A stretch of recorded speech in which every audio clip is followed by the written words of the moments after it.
everybody. Good morning and welcome to a milestone moment, the very first Telecom Review Europe webinar, proudly led by women and celebrating their future in ICT. And I'm Monika Jeleniak, a senior journalist at Telecom Review Europe, and it's an absolute pleasure to be your moderator today. So yes, today we're shining a spotlight on the women who are actually changing the narrative in technology. Therefore, our panel brings together leaders who are not only excelling in this particular field, but are actively paving the way for others to follow. So please welcome Afke Schaart, EVP International Affairs Eutelsat OneWeb Group, Clarie Khoury, Chef Marketing Communication and CSR, Sofrecom, Iryna Savruk, IT consultant, Dr. Lidia Stepinska Ustasiak, president and co-founder of the Polystratos Institute, and Małgorzata Ochoćińska, senior business development manager at the telecommunications division at Comar. And of course, last but certainly not least, we are honored to welcome Mr. Tony Eid, founder of Telecom Review Group and CEO of Trace Media International, a longtime advocate for innovation and diversity in ICT. Mr. Eid will now deliver the official welcome note. Mr. Tony, the floor is yours. Thank you. Thanks a lot, Monica, and thank you, all of you. So we'll start the official way now. Good afternoon, ladies and gentlemen. Of course, we have all ladies, but I'm sure some gentlemen are watching us. Okay.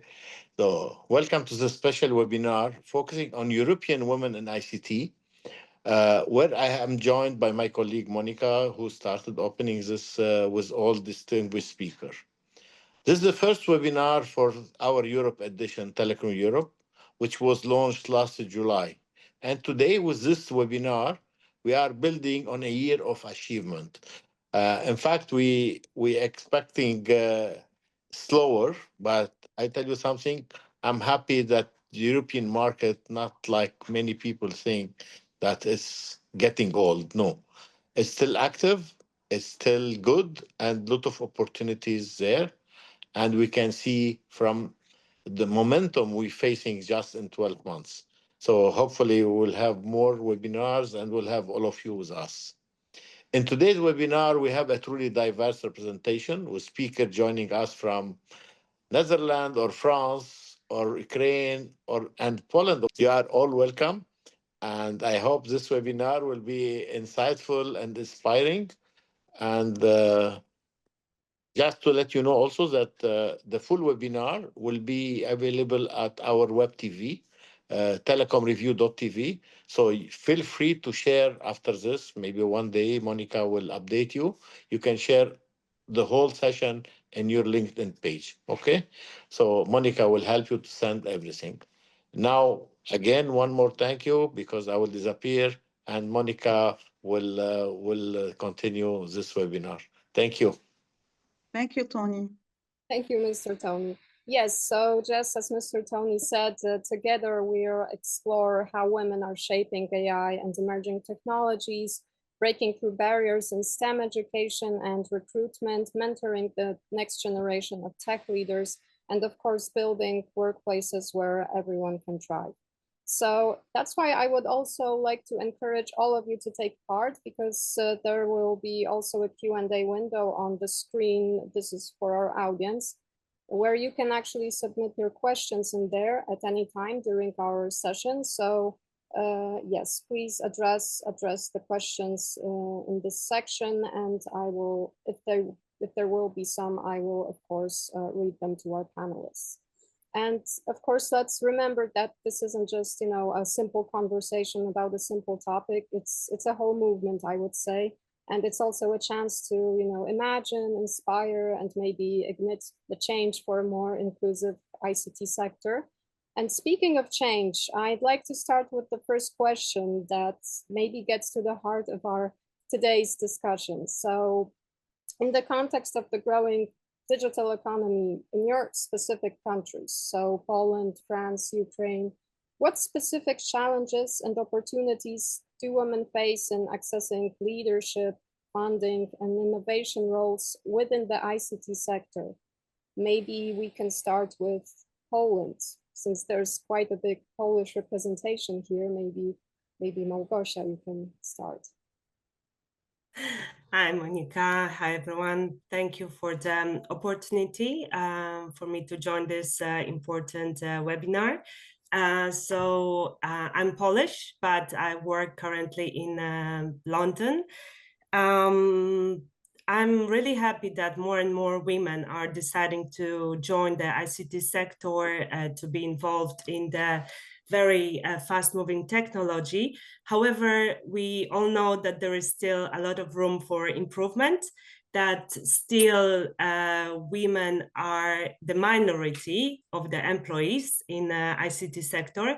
And here during this discussion, we will try to maybe give some ideas to analyze why it's happening. So just to start, as my observation, probably we are lacking a bit of encouragement and a bit of still role models. So still the sector is quite male dominated. Still, when you think about IT, you see mainly a man, but what is good, it's all changing now. There are new initiatives, there are new webinars, there are new seminars, programs funded by EU and also other countries outside of EU that help women to actually grow and improve and achieve like new senior roles in this industry.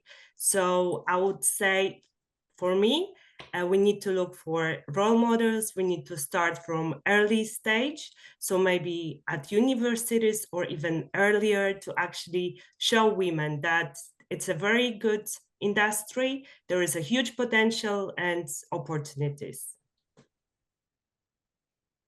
Right, thank you so much, Małgosiu. Maybe joining the Polish train, maybe Dr. Lidia could also hop in. Yes, thank you very much. It is my pleasure to be here and share my observations. I am based in Poland, but as analyst and sociologist, I carefully investigate directions how European policies are changing, particularly in the area of diversity and inclusion. And as sociologist, I love numbers, so I will give you some examples and numbers. Poland is one of Europe's fastest growing digital economies, but women risk behind being left behind, and the risk is still substantial. In Poland, women are approximately 15 of Poland's ICT workforce, which is not a big number, and and this is a real challenge. In Poland, only 13% of female secondary students choose STEM as a future direction of education. Women-funded startups get less than 1% of VC funding, and only 7 of ICT companies in Poland are led by women. But there are also opportunities coming from the fact that Poland is part of European Union, and therefore we can use EU funds for many different purposes and consider participation of women, for example, Digital Europe program or EIC Accelerator. Support women at many different levels, and align with Poland's national recovery plan. We can finance digital skills for women in SMEs. We can also build university corporate partnerships for women in AI, cybersecurity, and green ICT using European programs and European funds. And last but not least, positioning Poland as a regional hub for women in ICT can also bring some benefits within 3Cs initiative. Very, very nice. It was a very spectacular intro into the topic with all those numbers.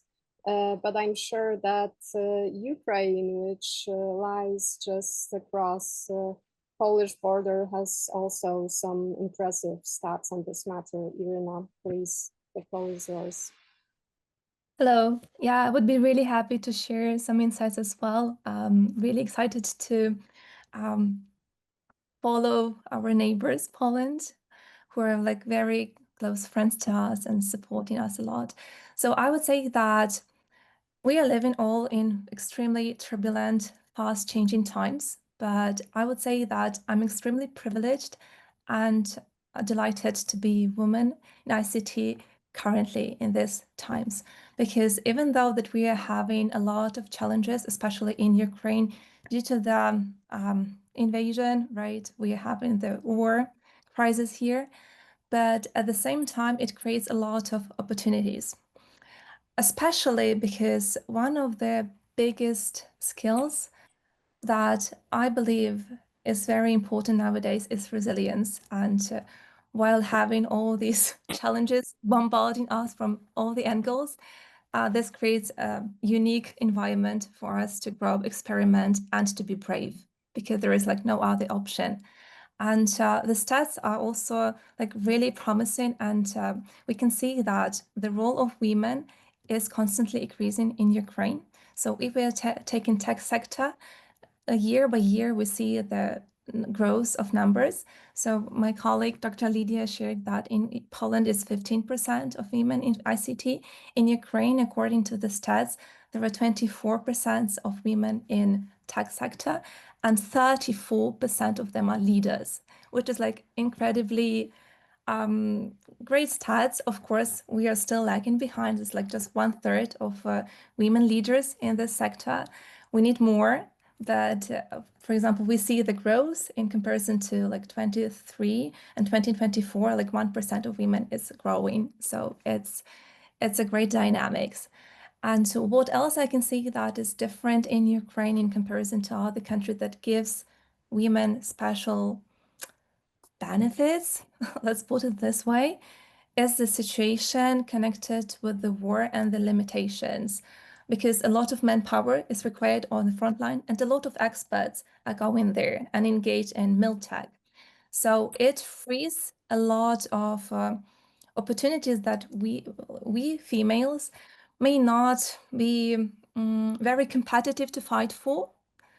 But now we have this like bravery and these circumstances that we do.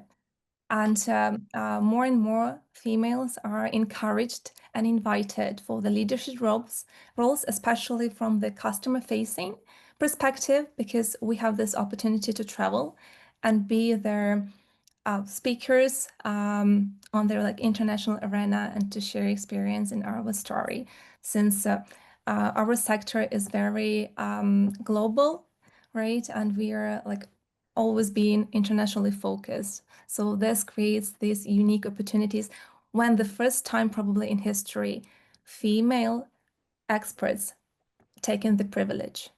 And even though that the circumstances leading to this are not the best, I think this is the great time to use this opportunity and really grow our female leadership and really lead the ICT innovation and tech.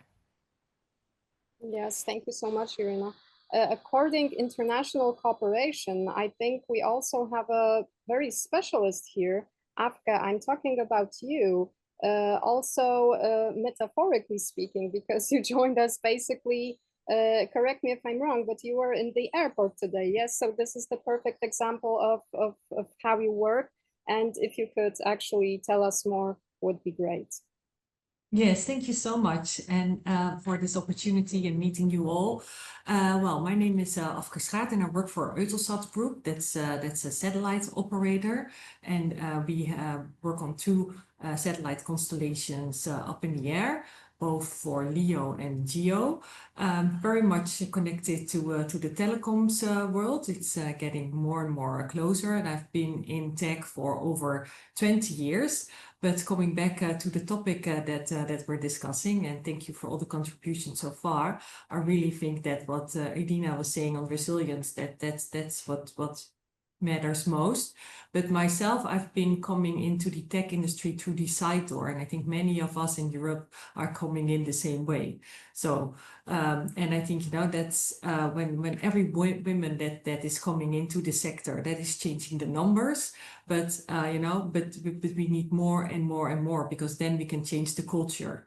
And you know, my career so far brought me into other continents as well. During COVID, I've been living in China for 4 years, and that's where I see that, you know, the numbers when it comes to STEM education and the managers, female managers in ICT is much higher. But I'm not that worried for Europe. I'm actually quite positive, because I think where we lead in Europe is when it comes on resilience and at one side, but also when it comes to a policy and regulation. I think you know, Paris and Brussels, for example, but other capitals as well. I think indeed Poland is becoming more and more important as well. Warsaw, where you see a lot of women leading in tech policy. So of course we have Virkunen, the executive vice president, working on topics like AI and digital sovereignty. And I think, yeah, you know, we had in the past, well, somebody like Neelie Kroes. He comes from my home country, the Netherlands, but Vestager, of course, as well from Denmark. And I think if you know, well, look around the world, I think that's where Europe is strongest in the tech policy, and especially on topics that we're now facing with when it comes to resilience, tech sovereignty, AI, the ethical side of it, you know, that's where we really have to take part and step in, and not longer through the side doors, but you know, coming in from the beginning and well, you know, changing the ways we bring connectivity to people and businesses all over the world. Yes, thank you, Afke. And speaking of Paris, you mentioned that Paris, in political terms and regulational terms, it's not so far from Brussels. And I think that Claire knows something about this. So Claire, could you please tell us about the Parisian overview? Thank you, Monica. Thank you for all. Women in ICT is very important in France, because it's a level to get growth in economic and business waves. There are many initiatives in companies, in ICT companies, led by the government and helped by the ICT sectors. To share some numbers, in France, we are 26% in the ICT are women, and we still ongoing to encourage girls to come to the sectors with many initiatives. And Orange is leading the action plan as a big company in France and in Europe and other ways in the world. So we can share as Sofrecom, as a consulting and engineering company, we are very proud to be 45%. We are women. Of our employees are women. And we are 50-50 in the board, are women. So we are very impressive about our policy, and our chairman is encouraging. In the Orange Group, we are an example for this. So I'm so happy to share some of our tips today in this webinar, and we will go on perspective because it's a continuous work to still ongoing in this way. Thank you so much, Clarie. Yes, this was indeed a very nice overview of the European female tech scene, so to speak. And as I've heard in all of your speeches, there was actually one phrase that was repeating all the time. So it was basically all about initiatives. So what role do European universities, public institutions, private sector alliances play in closing the gender gap in digital skills and leadership? So how can collaboration between them be strength? And I know, for example, that Małgosia here, yes, Małgosia, she was studying in the Koźmiński University, which is actually is known or considered by many as also a new tech hub, so to speak, also because of Professor Aleksandra Przegalińska. But Małgosia, please tell us maybe more about this. Yeah, thank you, Monica. Yes, so as mentioned, I finished Koźmiński University in Warsaw, and I'm still in very good contact with the school. I'm always checking what's going on there. So, of course, as also other universities, they put impact on actually new technology as well. So new technologies as well. So, for example, they have also studies which are focusing on big data and AI. And as you mentioned, Professor Przegalińska, she's a top AI woman in the industry. She was also present during our Comarch user group, which is our yearly event, talking about AI. And all the universities, the majority of universities now are actually increasing the number of IT studies, because IT sector is very fast moving. It's changing dynamically. And of course, they need new experts. They need more new women. ICT needs more women in the industry, which is also helping to close, not only to close the gender gap, but to bring new ideas, because of course, we think sometimes a bit differently. We bring new sides, views on the sector, how the technology should actually progress. Not only gender, but also age and other factors are very important. But here, as we are focusing on gender, I would maybe suggest what, in my opinion, would be good to introduce. So not only the programs like WISE, like Perspektywy, like Women in Tech. There is another program here in the UK, which is called Business Women Link.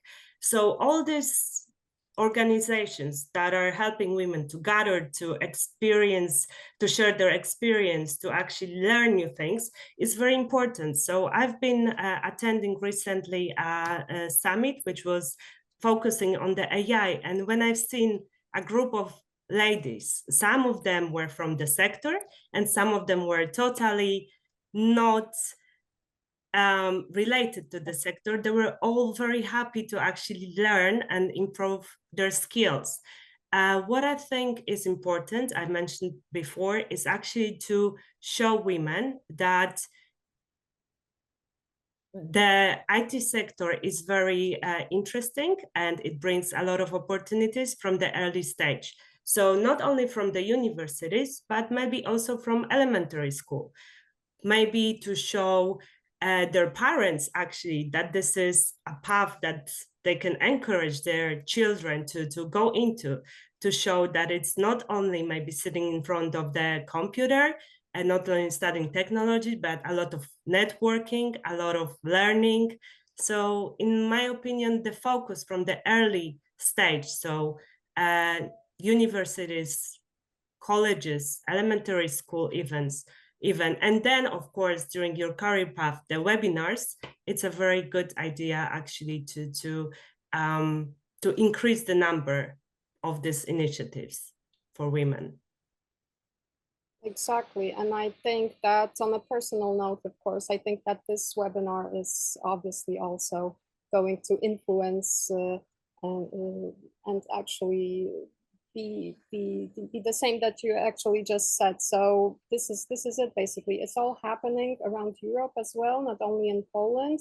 And I think maybe Afke could share some views about maybe how it is done the Dutch way when it comes to initiatives.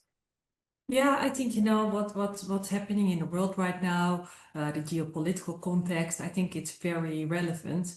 You know, it just is showing that Europe needs to change direction, that we need to become more independent. You know, I myself, I'm involved a lot in the digital sovereignty cases around the world. You know, I think we would never have guessed that 5 years ago, you know, that we would be, you know, working with a lot of governments around the world that do no longer want to work with the US. So it's just very different, but it also opens up a lot of opportunities. And I think when it comes to ICT, you know, what women attracts to work in the ICT sector is purpose and impact. And I think now more and more we can showcase that, you know, that when you are in tech, you can really have an impact. And so it's easier and easier to attract women to the sector. And I also think what's new to our sector is the defense areas, right? So, you know, there's now a lot of budget available in Europe when it comes to defense and military, and that's always been, you know, linked to our sector in a way. And there's also a lot of budget available and a lot of innovation coming from defense capabilities as well.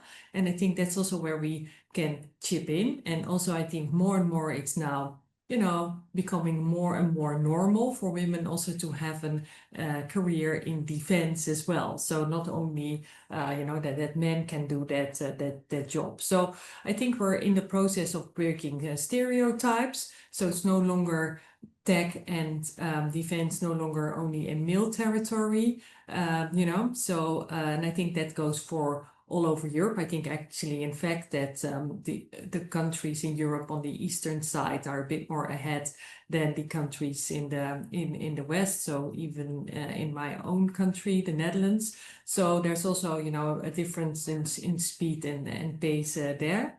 But as said before, you know, we need role models. We need to make sure that it's well, easy to get in. We have to improve our education. I think that's one point that I'm really a bit worried about.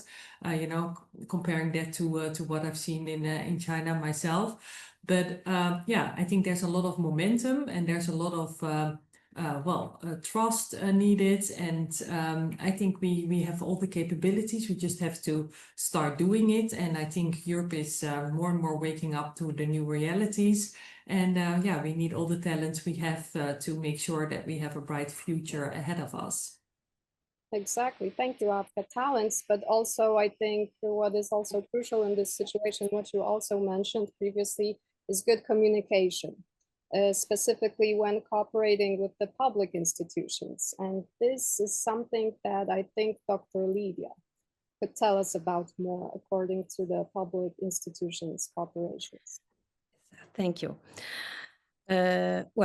Universities, governments, and companies all run good initiatives, but too often in silos. When we talk about universities, with Horizon Europe, the biggest program for research and innovation in the history of European Union, universities must adopt gender equality plans to access EU research funding. And this requirement is pushing universities to professionalize diversity policies at all levels, from recruitment to career progression. But the real gap is ensuring women transition from students to PhDs and to leadership roles. As we see, looking at the data in Europe, not only in Poland, currently women are well represented in early stage academic careers. It is approximately 45% of women, but drop sharply at the professorship level, and there is also only 24% of women. So this is the real gap, and in this context, Horizon Europe and European policies are not very efficient. When we talk about public institutions, they too often rely on short-term project funding, while to be more successful in women inclusion, we need long-term career pathways, digital fellowships, leadership tracks, and many others, not just one-off grants for single initiatives. In the private private sector, large corporates invest in diversity, in mentorship, etc., which is also correlated with European policies and European requirements in this area, for example, suggested in some regulations. But SMEs, which make up approximately more than 90% of European companies, have resources for structured gender programs. So this is the problem, because while it seems to be much easier to implement European policies for big companies, in the case of SMEs, it is getting more complicated and challenging. Solutions we need can be different. We can build EU industry talent pipelines, scholarships, internships targeted at women in ICT at the European level. We can establish cross-border mentorship networks, which usually work well, linking female students and researchers with senior women leaders across Europe. We can also develop public-private labs in new technologies, deep tech like AI, quantum, green tech, explicitly co-led by diverse researchers and entrepreneurs, women, representatives of different groups, age groups, create real diverse teams for new technologies in Europe. Thank you, Dr. Lidia. That was also a very crucial overview of the European strategies. But you know, for example, in Ukraine, and this is a task for Iryna to answer, maybe to solve. Yes, so in Ukraine, you probably, I assume, don't really relate to the European regulations. So the initiatives are more, how would you say it, more of an organic, do they have a more organic shape, or how would you describe it? Yeah, thanks a lot for the question, and like really grateful for the insights shared by the fellow panelists. I would say that Ukraine still, we consider ourselves as a European country, and we really look onto the initiatives and best practices of our neighbors that are implemented. So I would say, even though there is no kind of mandatory part, like according to the legislation, in many EU legislation parts that have already been implemented, but I would say that we are following these best practices and step by step are incorporating them in our systems.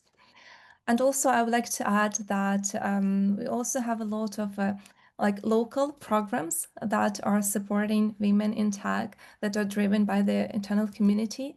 And for example, I'm a part of one of them. There is a big organization, Lviv IT Cluster, that brings together their education and businesses together. So the practitioners, the experts from the field are coming to support our students with their like business insights and mentorship of early stage startups.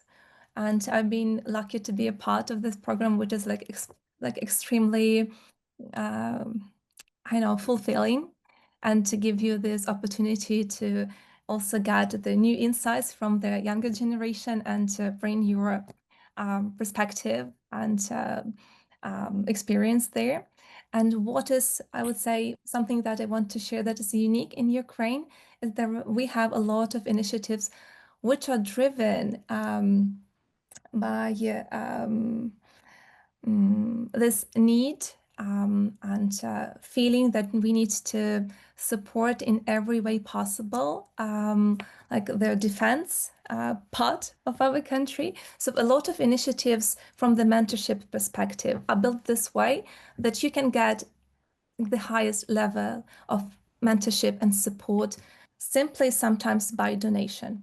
So it is very common that, for example, there are such organizations as Mentory в Тилу or there is one more in science, which is called BUT. So for example, you can register there as a female expert. Very often they are encouraging female experts the most. And you can share during the session or even get a full-time mentorship of other women, just in the case of donation, and especially if they are from their zones when they lost their job because of their invasion. So they can have this for free. And this is a great program that supports this transition into ICT, into tech a lot in Ukraine. Yeah, it sounds really, really helpful, actually. It is. Yes, thank you so much, Iryna, for this insight. I personally had no idea about such initiatives, but this is exactly what our webinar is for, in order to gain such knowledge. I would also like to ask, last but not least, obviously, Claire, about the initiatives led by women in France. Are they also inspiring as in the other countries? What do you think? In France, we have a lot of initiative from education to the French tech and regularity and policies from the government to have a strong legal framework to help introduce women in ICT tech. We have many laws that they encourage companies, ICT companies, to employ and empower women. But we still have many actions to do. Dr. Lidia was talking about SME companies. It's a lot of work. Big companies can act and move rapidly, but small companies need help, funding,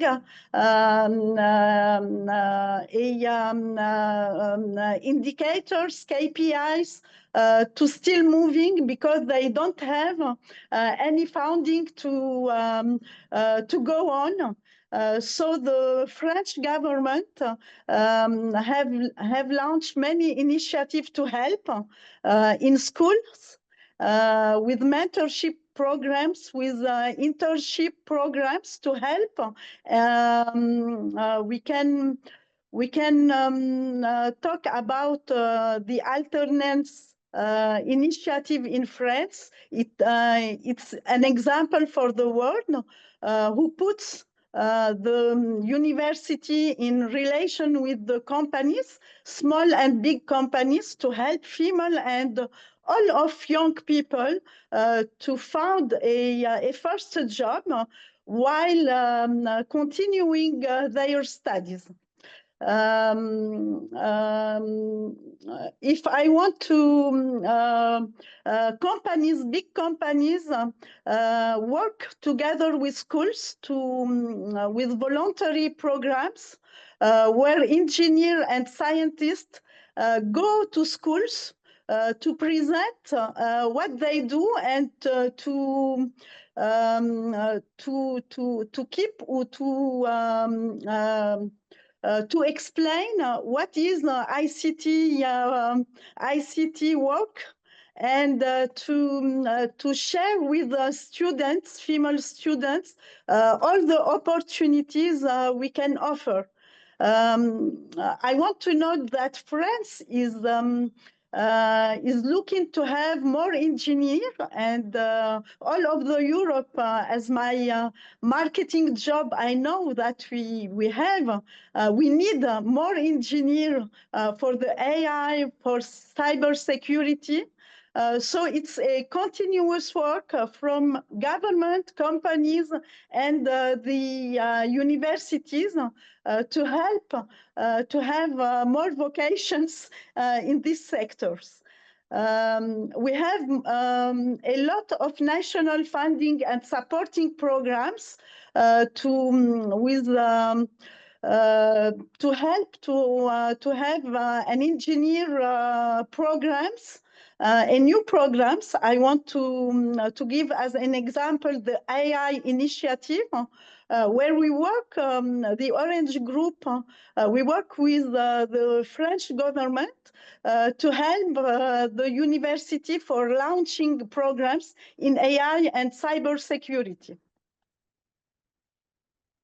Thank you so much, Claire. Yes, it's important, obviously, to still show the role of universities, public institutions, or even private sectors collaborating or cooperating with themselves. But what is also crucial for us, specifically European women, is also the EU's influences. We already had a small talk about the EU regulations, but let's go deeper a bit. So as the EU advances its digital agenda through initiatives like the Digital Decade and the AI Act, how can women play a more central role in influencing like policy innovation and implementation across the ICT ecosystem?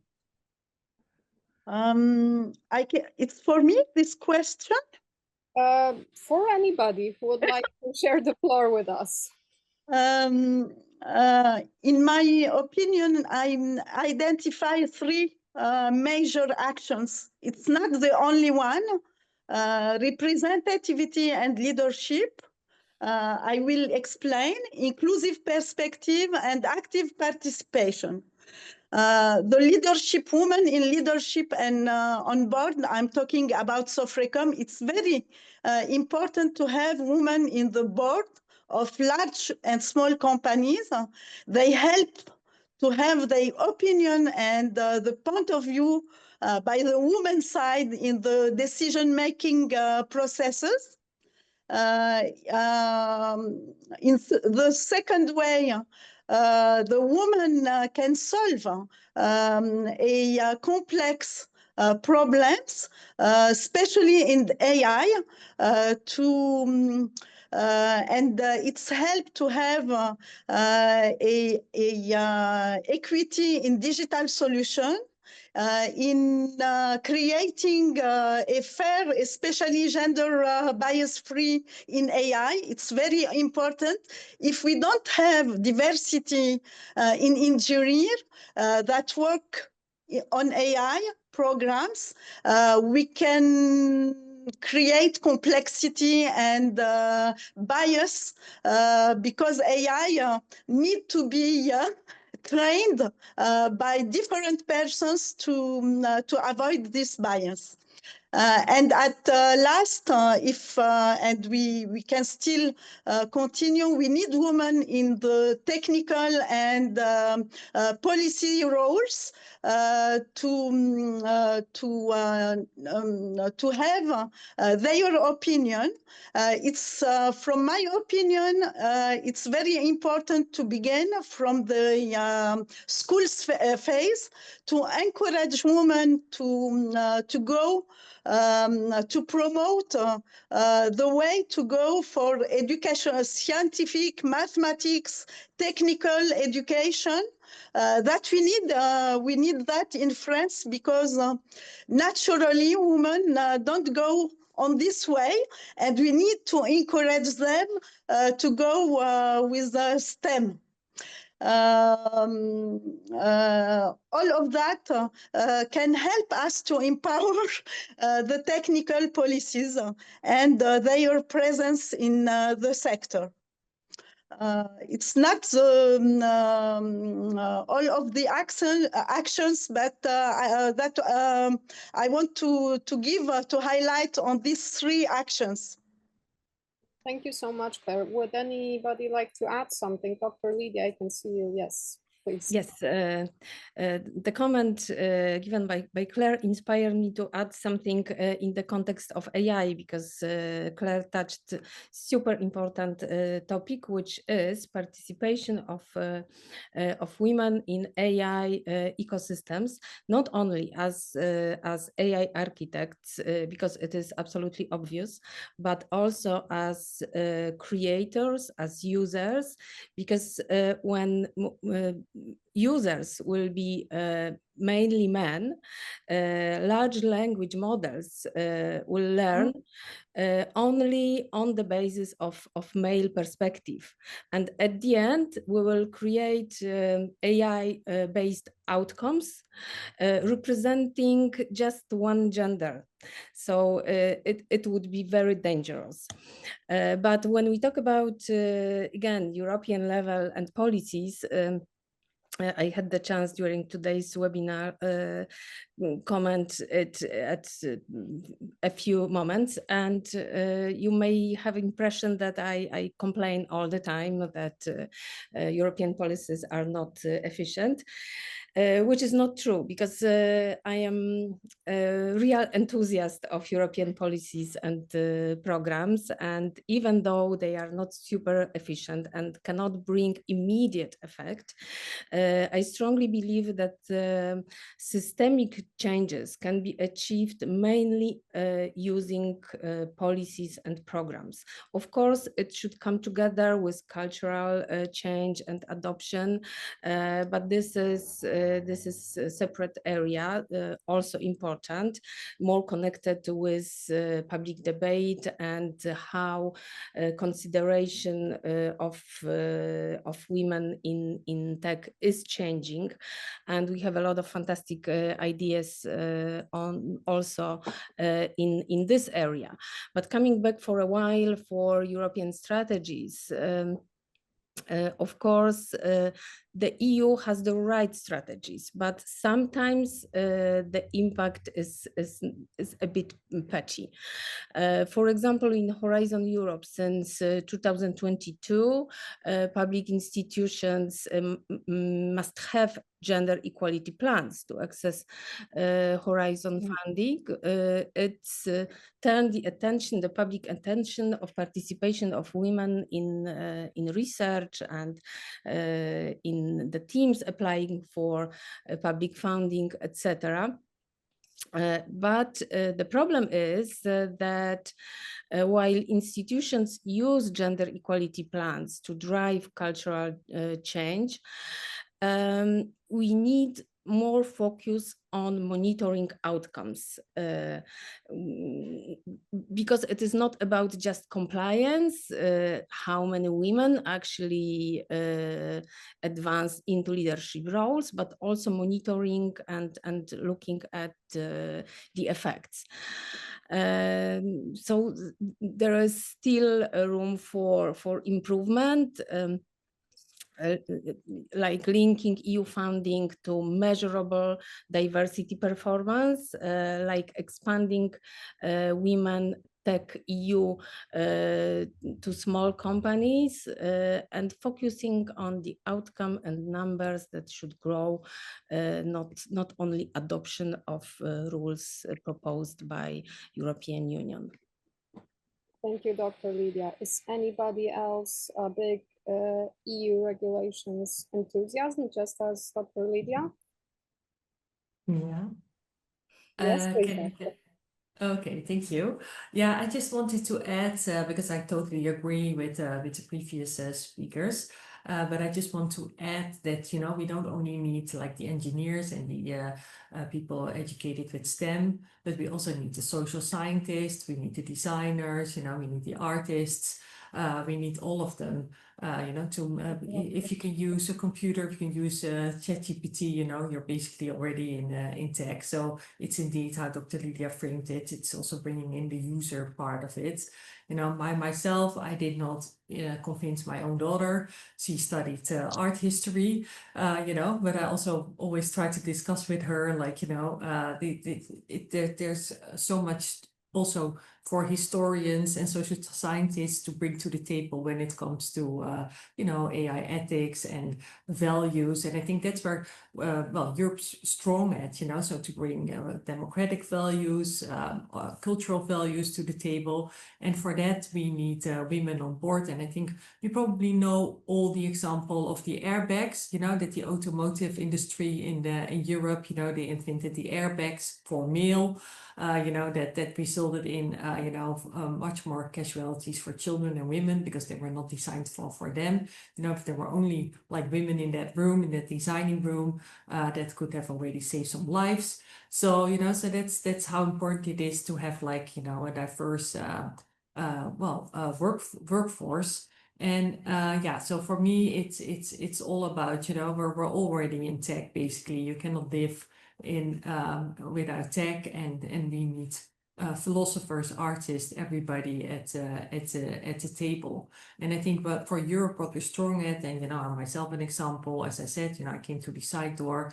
I'm a social scientist myself. I studied political sciences. So, but that's what in Europe that's possible. So you can become a tech expert from a non-traditional role. So I think that's a message that we have to convey to the girls, that are not perhaps best in mathematics and in STEM education.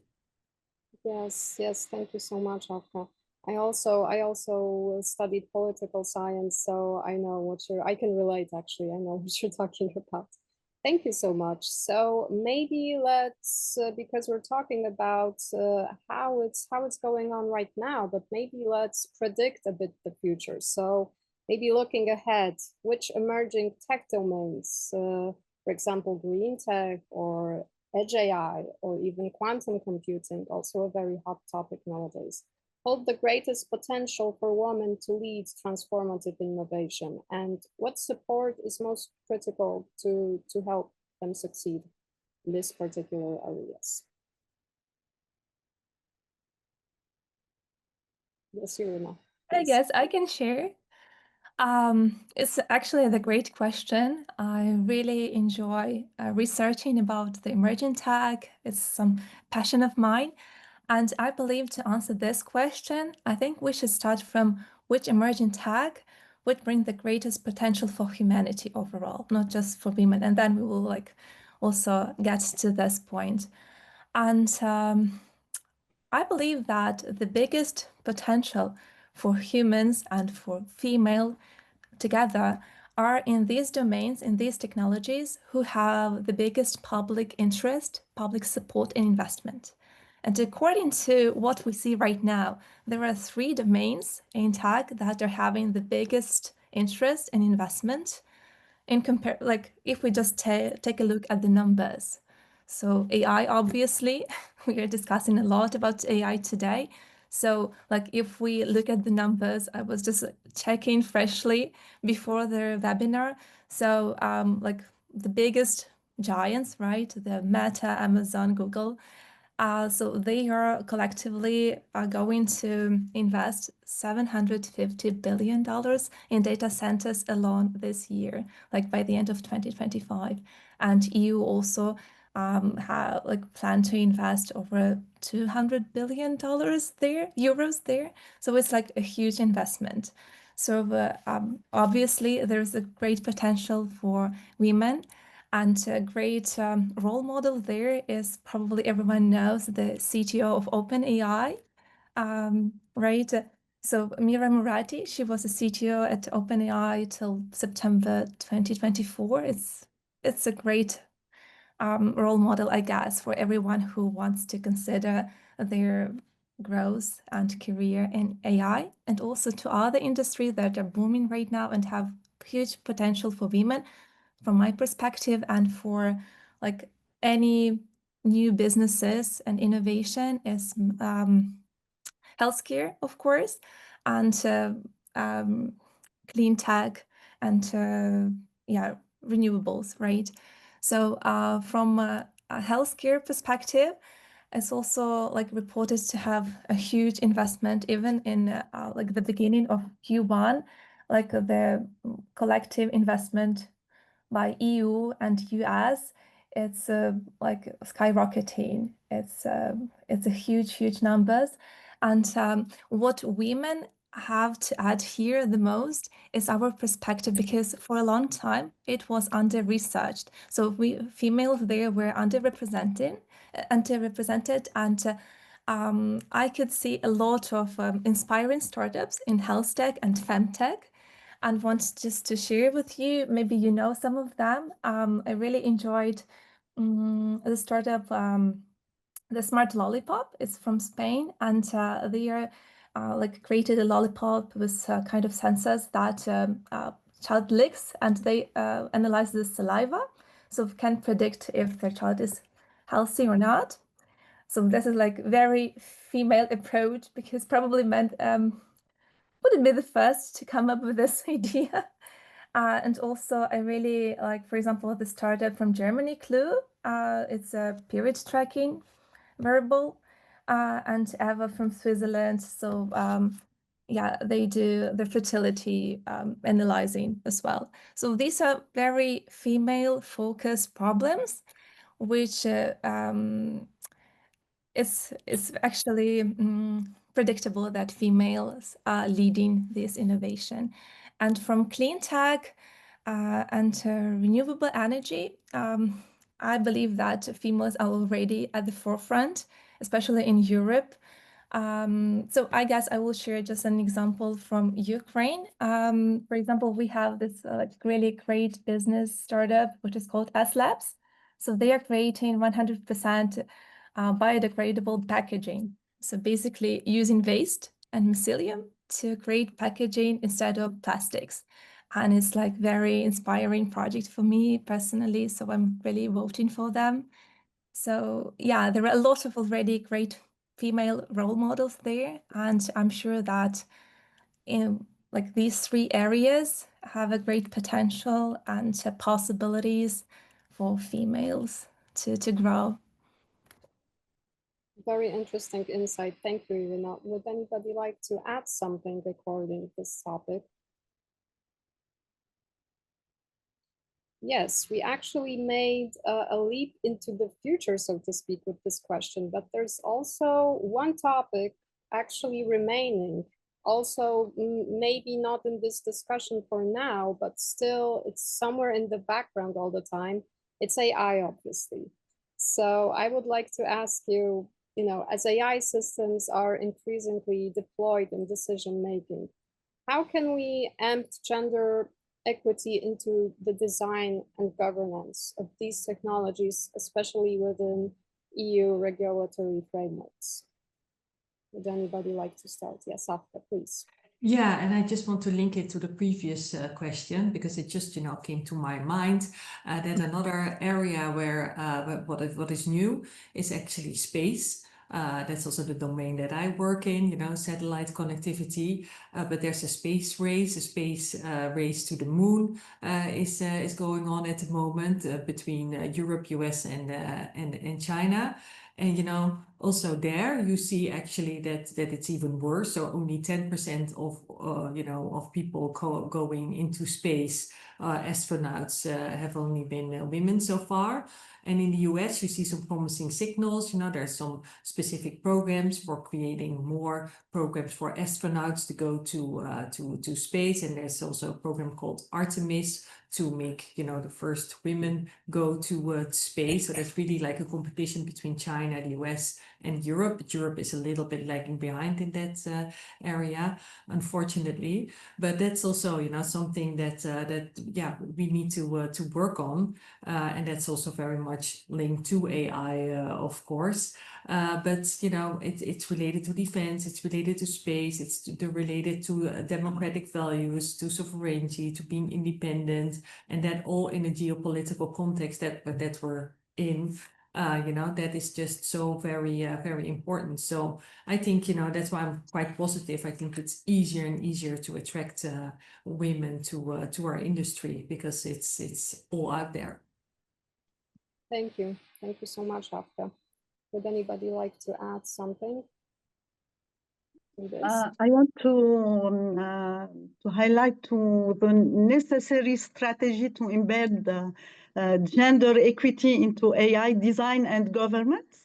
It's very important to assess every data, every model of AI to avoid the bias of gender AI. It is very important also to have audits of data diversity to have a lot of examples to represent all of our countries, cultures, and gender data.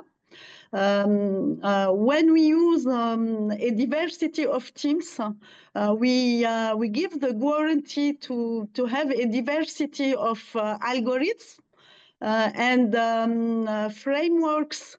Legal frameworks are very important to share with companies to assess and to ensure that individuals harms and people are not discriminated, either women or all other category of people. So technical frameworks are very important in AI strategy, and government and United Europe must have policies to encourage and to govern the way of AI deployment. It's very, very important, this way of data, using data and algorithms. Thank you. Thank you so much, Claire, for this insight. Would anybody like to follow up on Claire's speech? If not, I have a question actually for you. Not that I had many of them, of course, prepared, but actually, you know, I would like to hear maybe about your personal experience, because basically a lot of you come from international corporations, international brands, like big brands. So in your experience, what defines a genuinely inclusive tech workplace? And maybe not policies per se, but which actions have you seen move the needle toward equity in your opinion and in your specific workplace at your company, maybe? How do you feel? Claire, maybe you? From my opinion, KPIs are very important, but we need either statistics, a sense to give a sense on belonging for all employees. It's very important for me. It's important for the company for its retention and recruitment policy. Numbers is very important, but the culture is more than important than numbers.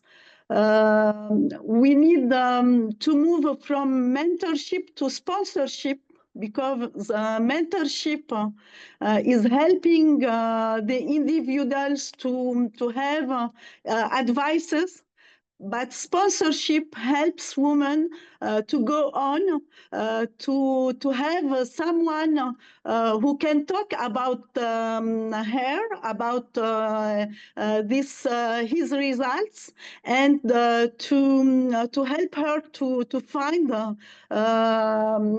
to go in advancement. We need a flexible workplace for women.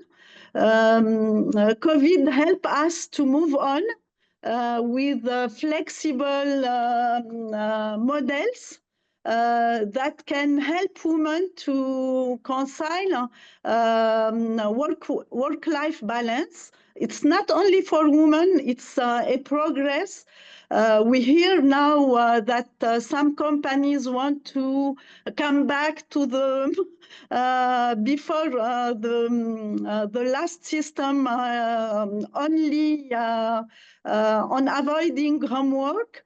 But I have a conviction that the homework, a mix model, it's very, very important for life balance and for helping women to go on on the way to help her to reconcile his life balance and private problems with his the way to go on to continue to succeed in her advancement, professional advancement. That I want to, that's what I want to share around these 3 points: sponsorships, work policies, and a real culture in the company. Thank you so much, Claire. Yes.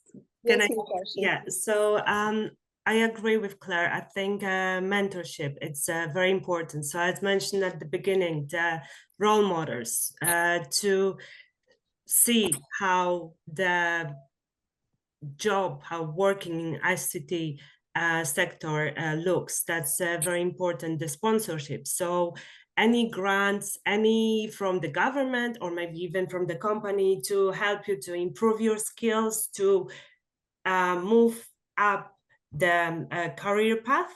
And here, what I wanted also to mention is actually, especially for women, because of our nature, how to actually come back to career after a career break. So ICT sector is very, very fast moving. So what's gonna happen if we're gonna, of course, have some career break?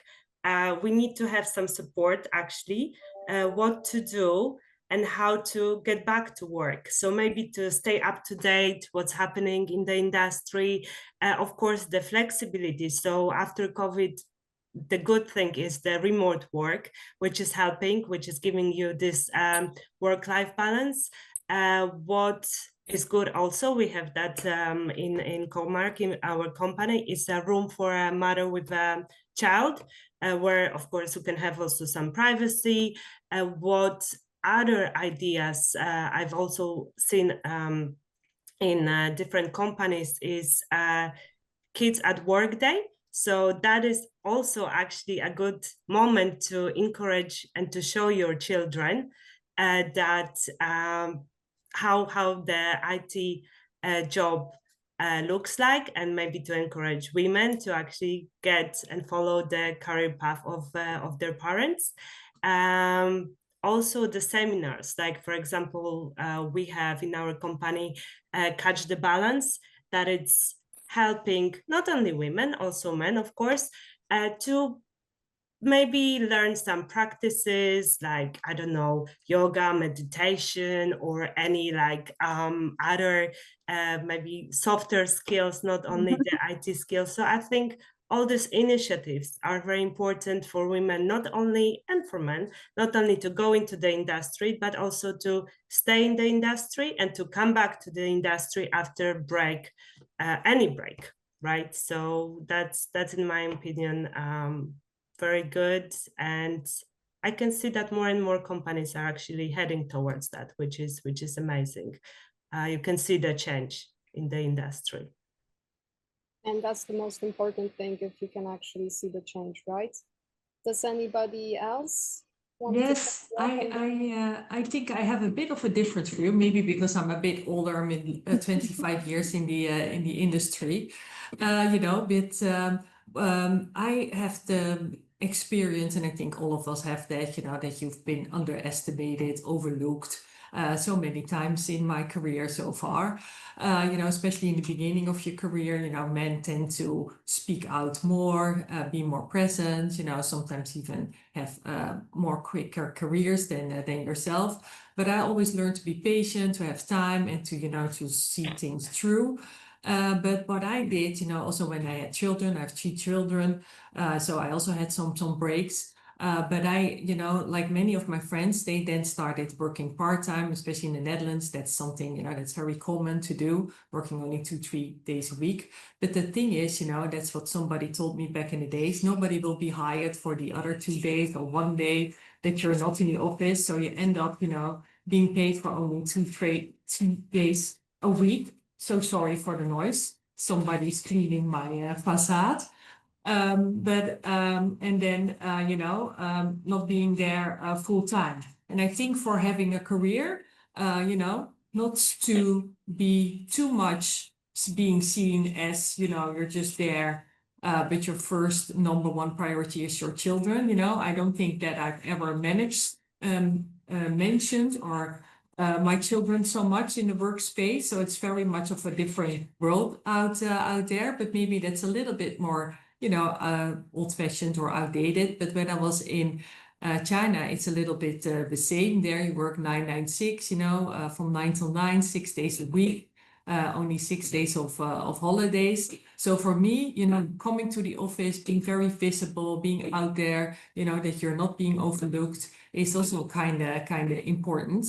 And also, making sure that you identify which job you want to do, what you're after, especially in bigger companies, so that you don't really, I got a tip once to not so much look at your own manager, but your manager's manager. And if that person likes you, your career will be much, much easier, to handle. And that is actually true. And the last thing that I want to mention is, you also have to be a little bit like money driven, and I think that's also what sets us apart from men.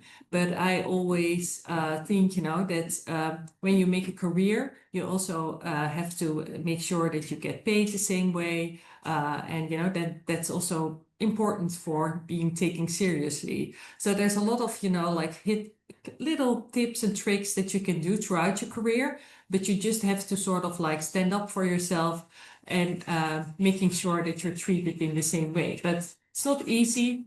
Myself, I don't think that if you ask people 10 years ago if I would be the one making a career, they probably wouldn't think so. And that's, I also explain that to people, that it's also due to the fact that I'm not a perfectionist, because you cannot do everything perfect. You cannot be perfect at your work and also be perfect at home. My children sometimes went with winter outfits on a summer day to school, or had no lunch with them or whatever. So, so that's you just cannot do everything perfectly 100,000% all the time. So you just have to accept that and be okay with it. And I think, and the good thing is that it gets easier and easier the older you get. So to end things positively. Thank you, Afke, for those pro tips. You're actually like a lecturer at the University of Life, I would say, with those comments. Thank you so much. Yes, Iryna, please. Yeah, I just got really inspired by Afke's input and also Małgorzata, because I'm actually currently finishing my career break. This summer was the first time in 14 years that I finally got bold enough to take a few months of career break, and coming back 1st of September, like my kid, going starting the work.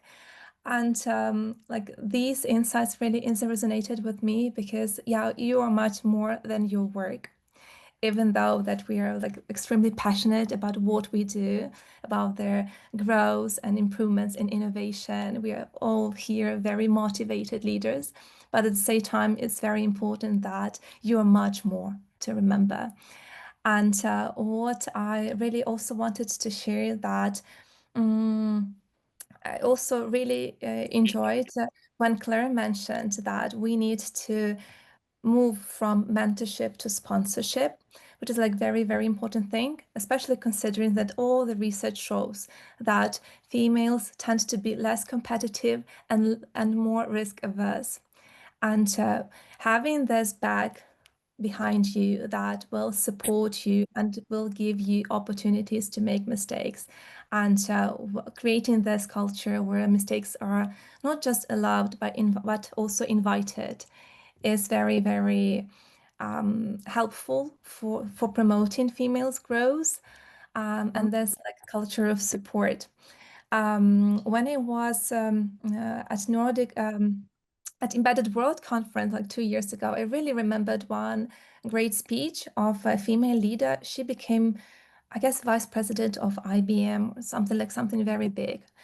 And she was sharing that we as female leaders, very often we very much rely on our own competences and want to, and like eagerly working hard until someone really sees how much we are working and providing for our workspace, for our team. And she shared that the strategy of creating a team around yourself, like coming to every department, to every other like team leaders, and collaborating more. Like, what do you need? Like, how would I, as a leader, coming for this bigger position, be able to support you and your goals? And by only this approach, she managed to really propel much quicker than like 20 years before her career. So there's one thing that really use your social capital to all the extent, because everyone wants you to succeed. You just need to allow your surroundings to do that. And the other thing is 70% rule. I learned this like recently, like a year ago or something. The moment you feel that you're kind of 70% ready, is the high time to start and finally make this next step. Because when you're 100% ready, probably you missed the opportunity of growth. So yeah, just like got really inspired and like, yeah, really wanted to share this with you guys.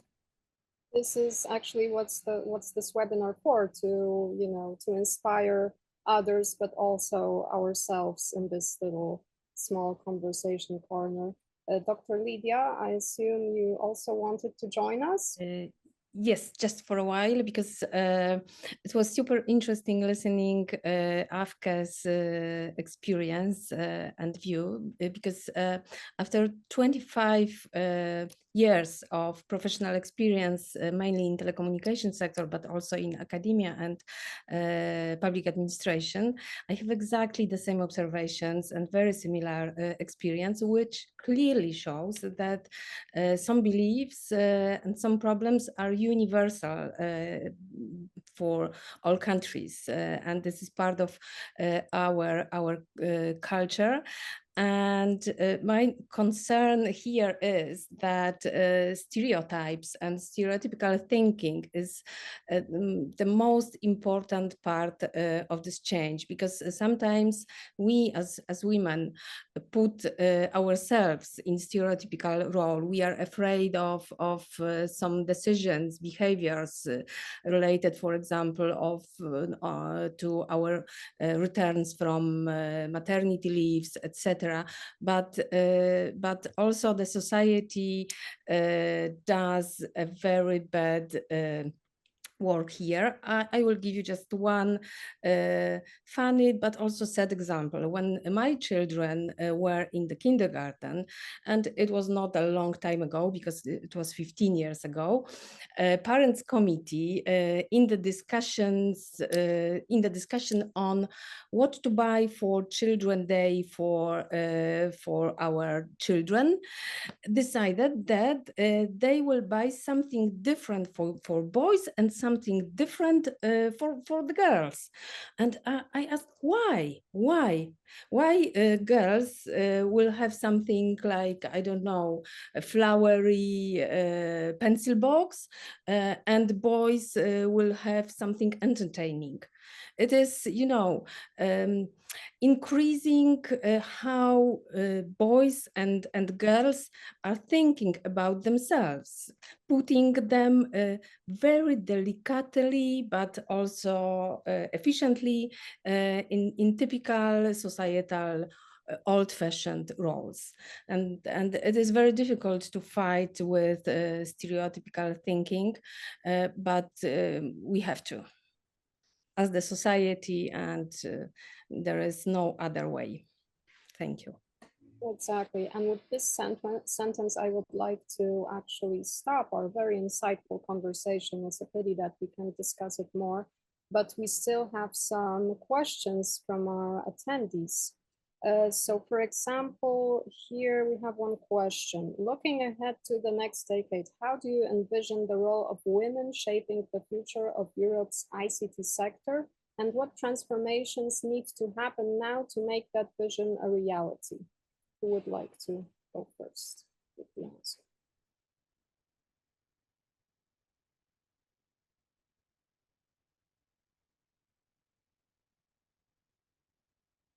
So this will be an unanswered question. Okay, we have some other one. What's one?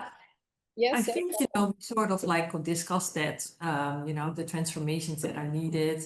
It's indeed the stereotyping. It's making sure that the education is becoming more STEM focused for Europe.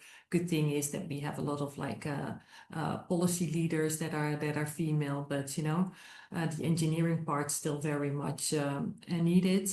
And all the topics, the data centers, quantum computing, data ethics, you know, space, defense related activities, those would be, you know, the new areas to lead in. Exactly. Yes, also maybe to organize more webinars like this one, or to visualize in like school books or any, you know, materials, women as actually IT role, right? So just to show that women are also in IT. Exactly. Thank you so much for your answers. The next question. What's one piece of advice you'd give to women leading in largely uncharted AI-focused positions?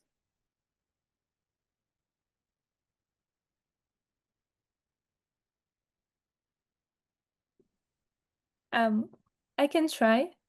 Sure. I can share.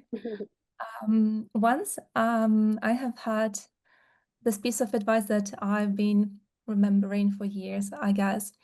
It was that if it is chaos, if it is untapped territory, and no one has like succeeded there, and there are a lot of challenges, it's really great to go there. Why? Because if you don't succeed, I mean, no one else succeeded there, but you tried. But if you succeed, you will get all the loves, like all the recognition and opportunities of something new because you were brave. So my advice would be to be brave and not to be afraid of something unknown, because we are all working with unknown every time. And being brave will enable you to, yeah, to move forward there and hopefully succeed. So it's all about trying at the end of the day. I mean, yeah. No matter the field, actually. I mean, this is specifically an ICT webinar, but in every field, right?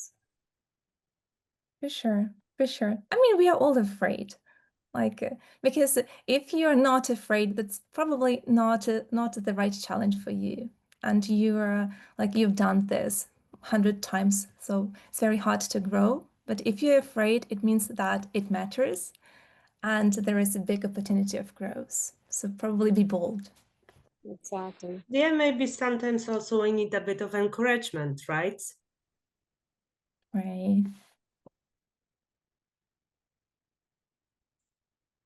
Yes, so the last question, yes, this is it. As Europe drives digital transformation and invests heavily in AI, 5G, and cloud, how can we ensure that women are not just included in the ICT workforce, but are shaping the leadership, policy, and innovation that will define the future of the sector?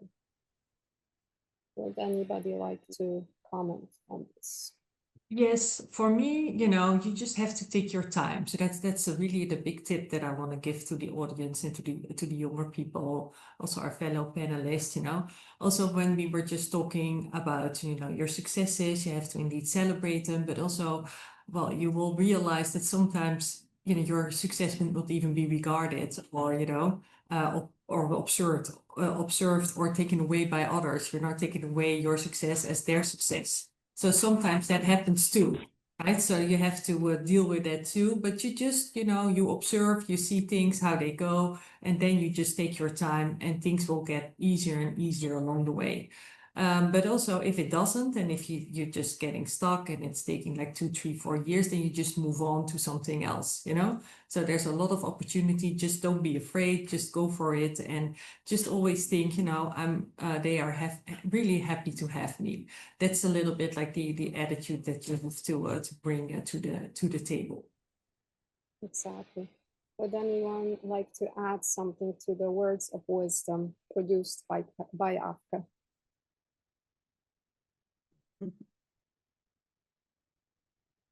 If not, then I think it's a wrap. As they say, movie industry, but also I think in the ICT as well. I hope so, eventually.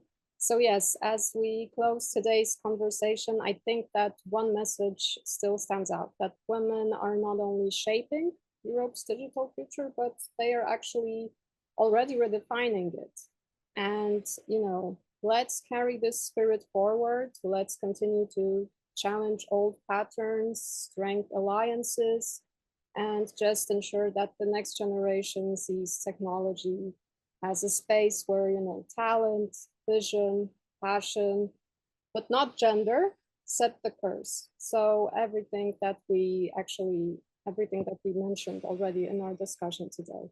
And yes, with saying this, I would like to thank you to our outstanding panelists for their insights, also to Telecom Review for championing this movement, and to all of you joining us today, to our attendances. So together, let's keep empowering change and, what can I say, inspire, challenge, and excellence. Thank you so much, everybody. Thank you. Thank you so much. Thank you so much. It was a pleasure. Thank you so much. Have a nice day. Bye. Have a nice day. Thank you. Bye. Bye bye.